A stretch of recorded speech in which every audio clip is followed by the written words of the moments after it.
ಮುಖ್ಯಮಂತ್ರಿ ಸಿದ್ದರಾಮಯ್ಯ ವಿರುದ್ಧ ಕೇಳಿ ಬಂದಿರುವಂತ ಮೂಢ ಆರೋಪ, ಈ ಮೂಢ ಹಗರಣವನ್ನ ಡೈವರ್ಟ್ ಮಾಡೋದಕ್ಕೋಸ್ಕರವಾಗಿ ಒಂದ್ ಕಡೆಯಲ್ಲಿ ನಾಗಮಂಗಲದಲ್ಲಿ ಗಲಭೆಯನ್ನ ನಡೆಸಲಾಯ್ತಾ ಎನ್ನುವಂತ ಪ್ರಶ್ನೆ ಇದೆ. ನಾಗಮಂಗಲದ ಕೋಮು ಗಲಭೆ ಪೂರ್ವ ನಿಯೋಜಿತ ಬಿಜೆಪಿ ಸತ್ಯಶೋಧನಾ ಸಮಿತಿ ವರದಿಯಲ್ಲಿ ಈ ಆರೋಪ ಕೇಳಿಬಂದಿದೆ. ಬಿಜೆಪಿ ರಾಜ್ಯಾಧ್ಯಕ್ಷ ವಿಜಯೇಂದ್ರಗೆ ವರದಿಯನ್ನ ನಿಯೋಗದ ಸದಸ್ಯರು ಸಲ್ಲಿಸಿದ್ದಾರೆ. ಸಿದ್ದರಾಮಯ್ಯ ಮೂಢ ಹಗರಣ ಡೈವರ್ಟ್ ಮಾಡೋಕೆ ನಡೀತಾ ನಾಗಮಂಗಲ ಕೋಮು ಗಲಭೆ ಎನ್ನುವಂಥ ಪ್ರಶ್ನೆ ಇದೆ. ನಾಗಮಂಗಲದಲ್ಲಿ ನಡೆದಂಥ ಕೋಮು ಗಲಭೆ ಪೂರ್ವ ನಿಯೋಜಿತ ಅಂತೇಳಿ ಬಿಜೆಪಿ ಸತ್ಯಶೋಧನಾ ಸಮಿತಿ ವರದಿಯನ್ನು ಸಲ್ಲಿಸಿದೆ. ಬಿಜೆಪಿಯ ಸತ್ಯಶೋಧನಾ ಸಮಿತಿ ವರದಿ ಈ ರಿಪೋರ್ಟ್ ಇದೆಯಲ್ಲ, ಇದರಲ್ಲಿ ಪೂರ್ವ ನಿಯೋಜಿತ ಗಲಭೆ ಎನ್ನುವಂಥ ಆರೋಪ.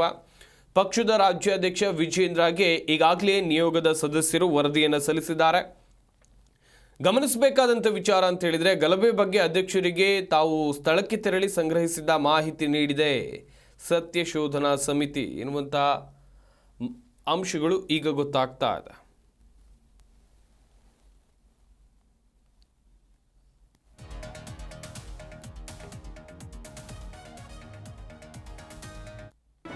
ಜಿ ಕನ್ನಡ ನ್ಯೂಸ್ ಈಗ ನಿಮ್ಮ ಮನೆಯಲ್ಲೇ ನೋಡಿ.